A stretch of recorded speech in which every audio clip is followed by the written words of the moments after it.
This is part 3 of the final boss fight, and I will say, as they should, these phases are getting progressively harder as we go. Man, this that smoke right there of him. I guess he's not really. Is he burning?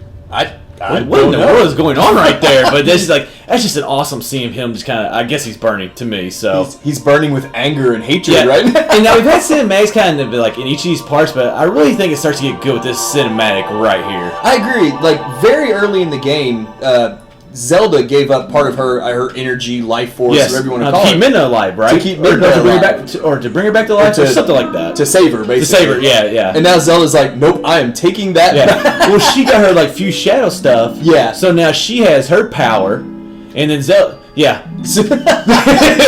That. Yeah, exactly. I will say, though, I like that they keep using that... Zelda's Lullaby from Ocarina of Time. Oh, yeah. Every game since then, they've brought it back in some form or another. Even games like Majora's Mask had in there. So. Or at least games that Zelda's in, obviously, which are most of them. now, what is this exactly right here? Like, I guess it's some of those shadows or something like that. Well, if you think back to one of the cinematics during the Zant fight, that's what Zant saw coming out of the sky. Yeah, I remember that. Like, but I don't know what it was on the outside of the Palace of Twilight, and that was coming out. But I don't know what it represents. Yeah, me either. Because what's weird is we beat him in Puppet Zelda form, and then we beat him in Beast form, and then he goes back to being human. I don't know, and I don't understand why that has anything to do with it right there. I don't know either. All I know is Midna's apparently going to take one. Well, what do you know, Red? I need some answers right now, okay? I don't have a whole lot of answers. All I know is Midna thinks she's going to take on Ganondorf all by herself. And she teleports us out of this place. Now, here's something me and Red were debating, actually, before we start this part. I don't think there's a fight right here. I think she throws this, fork or dagger or whatever. Her tentacles or whatever. Yeah. Well, she brings that weapon up. Right here, like a spear or whatever. I think it's over after that. Like you said right here. I think, boom, that's it. Like it just didn't work. You think there's a fight or something.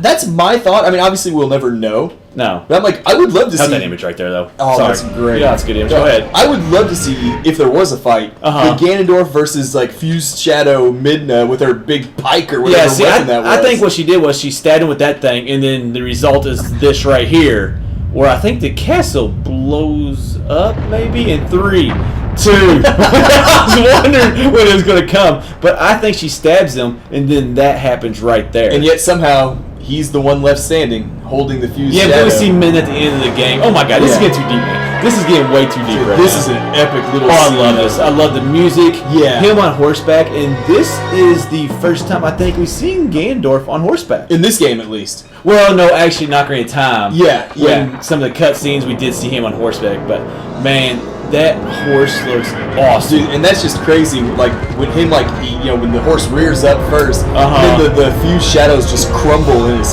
fist. You know what? I hate to agree with you, Red, but I think I'm about ready to do this. That is a good point because, Midna stabbed him, and then he comes out holding Midna's helmet. I'm I'd like to see that. It's been a long day at work, and I'm just not thinking as clearly as I really do most of the time. We need more beer before we That's a good point. I didn't think about that, but there might actually have been a fight that he won. That's the only thing I can imagine. But you know what? We'll never know, so you're actually not right. We will never know. And I'm not right. And it's about time these light spirits come back and help us out again. It's been a long time since we've done this. The Tears of Light, right? Yeah. Is when we last saw them. We go to all 3 Tears of Light and see these... They protected us from from Zant at one point. Yeah. But other than that, we haven't heard from these spirits in the last 2/3 of the game. No, we haven't. So it's... Well, you had the 2 parts of the game. Yeah. It's always broken up. So. Yeah. But it's nice that they do... Kind of we mentioned this when we were doing Hyrule Castle, when the Resistance group finally showed up to help us. It's all these people are finally coming back to help us. They went to the very end. I know. I guess it's better than nothing, but... Yeah. I just love this little cutscene right here. And a game that's been very dark. We kind of go to it's still dark right here, but we get with the light spirits and the light arrows. And I always love getting the light arrows. Oh, it's very good. We don't get them in every game, but I do like when we get them. Yeah, and it's nice to finally have some of those more touching cutscenes. Like I said, it's been such a dark game. It's just when you finally get some good happening. Yeah, and what's different is they're actually in between the phases. Usually, you go to a boss fight, you have a cutscene, boss fight, cutscene ending. Yeah. Like, this is kind of nice that they threw it in between the phases of the boss fight. And I absolutely love fighting him on horseback. Now, he kicks my butt for about the first, I don't know, couple minutes. Couple minutes are a little rough. Well, it's tough. Like, the whole idea is that Zelda's going to be riding with you, shooting arrows at him. Yeah. And you have to keep him Z-targeted and in your sights for her to shoot at him. Well, I think it's like really like this. I think at first it's like hard, and you kind of actually take a beat on purpose. Yeah. And then eventually you're able to get behind him, because I'm trying to get behind him right here. Oh. And I just can't do it. No, but once you do finally get in the right position, and you're a little bit behind him, he's pretty easy. Until it's like whatever his guardians are hit you, I guess, when you're running. But I just love the whole backdrop of Hyrule, because Hyrule, this is by far the best Hyrule.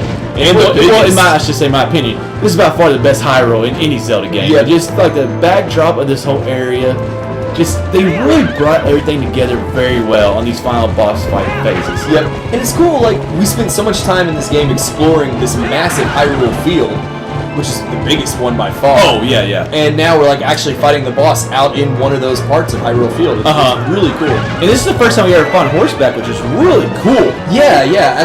I feel like they implemented that pretty well in this game, because we fought like the king build. Yeah, on the bridge. Oh, that was an awesome fight too. Hard, but that was an awesome fight. So I feel like they've tried to implement. Yeah, because not three at a time we really didn't fight much. We had the arrow. That was it. Well, actually, you know what it is? This is the first game where we can use our sword on horseback. Yep, it is. That's what it was. And it's pretty awesome. Yeah, because on the other games you can only use your bow and arrow, so they really just never. I mean, you had a couple of enemies like Poes and stuff. Of course, really never any boss fights. But yeah, having like the king of the goblin critters, whatever, King Bulbin, Bilbo, whatever. Well, that's the guy we find in Hyrule Castle that says I call the strongest side or whatever. Yeah.